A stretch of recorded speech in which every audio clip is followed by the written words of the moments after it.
Hi friends, welcome back. അപ്പോൾ വീണ്ടും ഒരു അൺബോക്സിങ് വീഡിയോ ചെയ്യാൻ വന്നിരിക്കുകയാണ്. ഇന്ന് നമ്മൾ അൺബോക്സ് ചെയ്യാൻ പോകുന്ന Realme C21 ആണ്. റിയൽമിയുടെ മുമ്പിറക്കിയ സീരീസ് ഫോണുകളിൽ ഏറ്റവും ലേറ്റസ്റ്റ് ലോഞ്ചാണ് C21. അപ്പം ഇതാണ് അതിൻ്റെ കവർ. അപ്പോൾ നമുക്ക് പൊട്ടിച്ച് ഇതിൻ്റെ അകത്ത് എന്തൊക്കെ കാര്യങ്ങളിലും നോക്കാം. അപ്പോൾ ഇതിൻ്റെ ബാക്കിൽ അതിൻ്റെ സ്പെസിഫിക്കേഷൻ കാര്യങ്ങളൊക്കെ എഴുതിയിട്ടുണ്ട്. ബോക്സിൻ്റെ പ്രൈസ് 10,000 ആണ് എഴുതിയിരിക്കുന്നത്. പക്ഷേ ഇത് നമുക്ക് 8,000 ഓൺലൈനിൽ അവൈലബിൾ ആണ്. ഫ്ലിപ്കാർട്ടിലാണ് ഇതിൻ്റെ സെയിലുള്ളത്. അപ്പോൾ ഇനി പൊട്ടിച്ച് ഇതിൻ്റെ അകത്ത് എന്താ ഉള്ളത് നോക്കാം. അപ്പോൾ ആദ്യം തന്നെ പൊട്ടിക്കുമ്പോൾ തന്നെ ഇതിൻ്റെ അകത്തുനിന്ന് ഒരു ചെറിയ മിനി ബോക്സ് ഉണ്ട്. അതിൻ്റെ ബാക്കിലായിട്ട് ഇതാ ഇഞ്ചക്ഷൻ ടൂള് കൊടുത്തിട്ടുണ്ട്. പിന്നെ അതിനകത്ത് കുറച്ച് പേപ്പർ വർക്കും യൂസർ മാനുവലൊക്കെയാണ് ഉള്ളത്. അപ്പോൾ അതിൻ്റെ താഴത്തായിട്ട് നമ്മുടെ മൊബൈൽ ഫോൺ ഉണ്ട് ഒരു പൗച്ചിൽ. പിന്നെ അതിൻ്റെ കൂടെ തന്നെ ഡാറ്റ കേബിൾ കിട്ടിയിട്ടുണ്ട്. USB to micro USB data കേബിളാണുള്ളത്. ടൈപ്പ് സി ഡാറ്റ കേബിളല്ല അതിൻ്റെ കൂടെ വന്നിരിക്കുന്നത്. ഇതിൻ്റെ ബിൽഡ് ക്വാളിറ്റി നല്ലതാണ്, അത്യാവശ്യം ലെങ്തും ഉണ്ട്. സാധാരണ റിയൽമി ഫോണിൻ്റെ എല്ലാം ഡാറ്റ കേബിൾ നല്ല ബിൽഡ് ക്വാളിറ്റിയിലാണ് വരുന്നത്. പിന്നെ അതിൻ്റെ കൂട്ടത്തിൽ അഡാപ്റ്റർ വന്നിട്ടുണ്ട്, ചാർജിങ് അഡാപ്റ്റർ. നോർമൽ ചാർജിങ് ആണ് ഇതിൻ്റെ കൂടെ വരുന്നത്. 2 ആംപിയർ 5 വാട്ട് 10 വാട്ട്സിൻ്റെ നോർമൽ ചാർജിങ് ആണ് വരുന്നത്. ഫാസ്റ്റ് ചാർജിങ് ഇതിൻ്റെ സപ്പോർട്ട് ചെയ്യത്തില്ല. അപ്പോൾ ഇത്രയാണ് ഇതിൻ്റെ ബോക്സിൻ്റെ അകത്തുള്ളത്. കവർ ബോക്സിൻ്റെ അകത്ത് കൊടുത്തിട്ടില്ല. കവർ കൂടെ ഉണ്ടായിരുന്നെങ്കിൽ നമുക്കൊരു അഡ്വാൻറ്റേജ് ആയിരുന്നു. അതുപോലെ തന്നെ ഈ ഫോണിന് സ്ക്രീൻ ഗാർഡ് കൊടുത്തിട്ടില്ല. അപ്പോൾ ഇത്രയേ ഉള്ളൂ ബോക്സിൻ്റെ അകത്ത്. അപ്പോൾ ഇനി വായിച്ചിട്ട് നമുക്ക് ഫോണിൻ്റെ ഡീറ്റെയിൽ ലുക്ക് എങ്ങനെ ഉണ്ടെന്ന് നോക്കാം. അപ്പോൾ ഫോണിൻ്റെ ലുക്കിനെ പറ്റി പറയുകയാണെങ്കിൽ സ്റ്റൈലിഷാണ്. മുമ്പിറക്കിയ സീരീസ് മോഡലുകളിൽ നിന്ന് വലിയ വ്യത്യാസമൊന്നും കമ്പനി ഇതിൽ വരുത്തിയിട്ടില്ല. ഹാർഡ് പ്ലാസ്റ്റിക്കാണ് ഇതിൻ്റെ ബാക്ക് വന്നിരിക്കുന്നത്. അതുകൊണ്ട് തന്നെ സ്ക്രാച്ചസ് വീഴാനുള്ള ചാൻസസ് വളരെ കുറവാണ്. താഴത്തായിട്ട് റിയൽമിയുടെ ബ്രാൻഡിങ് വന്നിട്ടുണ്ട്. അതിൻ്റെ തൊട്ട് താഴത്തായിട്ട് സ്പീക്കേഴ്സും കൊടുത്തിട്ടുണ്ട്. പിന്നെ ഒരു ഡ്യുവൽ ടോൺ ഡിസൈൻ പോലെയാണ് ഇത് കൊടുത്തിരിക്കുന്നത്. നല്ല ഭംഗിയുണ്ട് കാണാനായിട്ട്. എനിക്ക് ഭയങ്കര അട്രാക്റ്റീവായിട്ട് തോന്നിയ സാധനം. എന്തായാലും പ്ലാസ്റ്റിക് ബോഡി ആയാലും നമുക്ക് കവർ ഇടാത്ത ഈ സാധനം യൂസ് ചെയ്യാൻ പറ്റും. പിന്നെ അതിൻ്റെ ക്യാമറ എന്ന് പറഞ്ഞിരിക്കുന്നത് ട്രിപ്പിൾ റിയർ ക്യാമറയാണ് ബാക്കിൽ വന്നിരിക്കുന്നത്. 30 MP പ്രൈമറി ക്യാമറ, പിന്നെ 2 MP അഡീഷണൽ ക്യാമറ. അതുപോലെ തന്നെ ബാക്കിൽ തന്നെ ഫിംഗർ പ്രിൻറ്റ് സെൻസറും വന്നിട്ടുണ്ട്. ഫ്രണ്ട് ക്യാമറ 5 MP ആണ് വന്നിരിക്കുന്നത്.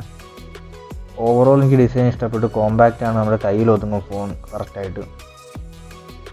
അപ്പോൾ ഫോണിൻ്റെ ലുക്കിനെ പറ്റി എനിക്ക് അധികം നെഗറ്റീവായിട്ടൊന്നും തോന്നിയില്ല. എനിക്ക് ഇഷ്ടപ്പെട്ടു. അപ്പോൾ നിങ്ങൾക്ക് ഇത് ഇഷ്ടപ്പെട്ടോ ഇല്ലെന്ന് എന്തായാലും ഒന്ന് കമൻറ്റിൽ രേഖപ്പെടുത്തും. അപ്പോൾ നമുക്ക് ബൂട്ട് ചെയ്ത് ഇതിൻ്റെ അകത്തെ ഫീച്ചേഴ്സൊക്കെ എന്തൊക്കെയാണെന്ന് നോക്കാം.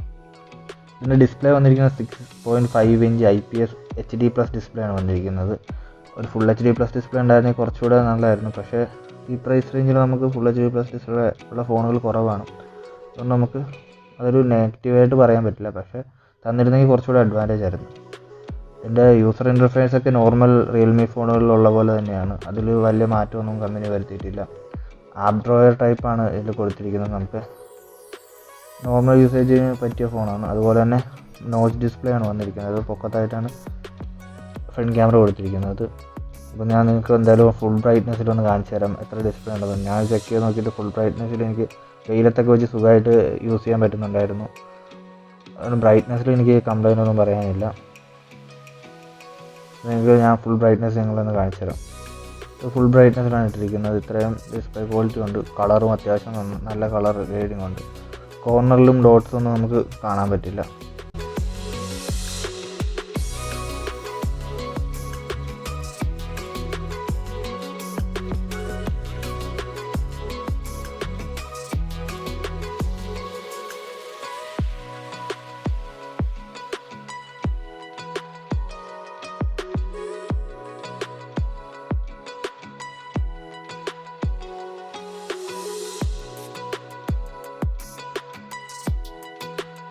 എൻ്റെ ലെഫ്റ്റ് സൈഡിലായിട്ടാണ് ഇതിൻ്റെ സിം ട്രേ വന്നിരിക്കുന്നത്. 2 സിം കാർഡും ഒരു മെമ്മറി കാർഡും നമുക്ക് ഒരേ സമയം ഇടാൻ പറ്റും. ഹൈബ്രിഡ് സ്ലോട്ട് അല്ല തന്നിരിക്കുന്നത്. അതുകൊണ്ട് തന്നെ നമുക്ക് എക്സ്പാൻഡബിൾ ആണ്. 256 GB വരെ എക്സ്പാൻഡബിൾ ആണ്. താഴത്തായിട്ട് ചാർജിങ് പോർട്ട് കൊടുത്തിട്ടുണ്ട്. അതുപോലെ മൈക്രോഫോണും 3.5 mm ഹെഡ്ഫോൺ ജാക്കും കൊടുത്തിട്ടുണ്ട്. ബാക്ക് സൈഡിലാണ് സ്പീക്കർ കൊടുത്തിരിക്കുന്നത്. റൈറ്റ് സൈഡിൽ പവർ ബട്ടണും വോളിയം ബട്ടണുമാണ് ഉള്ളത്. ടോപ്പ് സൈഡ് പ്ലെയിൻ ആണ്. യാതൊരുവിധ ബട്ടൺസോ കാര്യങ്ങളോ ഒന്നുമില്ല. അപ്പോൾ നമ്മൾ ഈ അൺബോക്സ് ചെയ്ത model 3 GB RAM 32 GB ROM ഉള്ള മോഡലാണ്. പിന്നെ തന്നെ 4 GB RAM 64 GB വേരിയൻറ്റും അവൈലബിൾ ആണ്. ഈ 3 GB 32 GB 8K ആണ് പ്രൈസ് വന്നിരുന്നത്. അതുപോലെ 4 GB 64ൻ്റെ പ്രൈസ് 9,000 ആണ് വന്നിരിക്കുന്നത്. ആൻഡ്രോയിഡ് 10 ആണ് ഇതിൻ്റെ അകത്ത് ഇൻബിൽട്ടായിട്ട് വന്നിരിക്കുന്നത്. നമുക്ക് ആൻഡ്രോയിഡ് 11 അപ്ഡേറ്റ് ഉടനെ കിട്ടുമെന്ന് ആണ് കമ്പനി പറഞ്ഞിരിക്കുന്നത്. അപ്പോൾ നമുക്ക് പ്രതീക്ഷിക്കാം ഉടനെ തന്നെ ആൻഡ്രോയിഡ് 11 അപ്ഡേറ്റ് കിട്ടുമെന്ന്. ഇതിൻ്റെ അകത്ത് വന്നിരിക്കുന്ന പ്രോസസ്സർ ഒന്ന് MediaTek G35 എന്ന പ്രോസസ്സറാണ്. വളരെ നല്ലൊരു പെർഫോമൻസ് കാഴ്ചവെക്കുന്ന പ്രോസസ്സറാണ്. ഒരു നോർമൽ യൂസറിന് പറ്റിയ പ്രോസസ്സറാണ് G35 പ്രോസസ്സർ MediaTekൻ്റെ.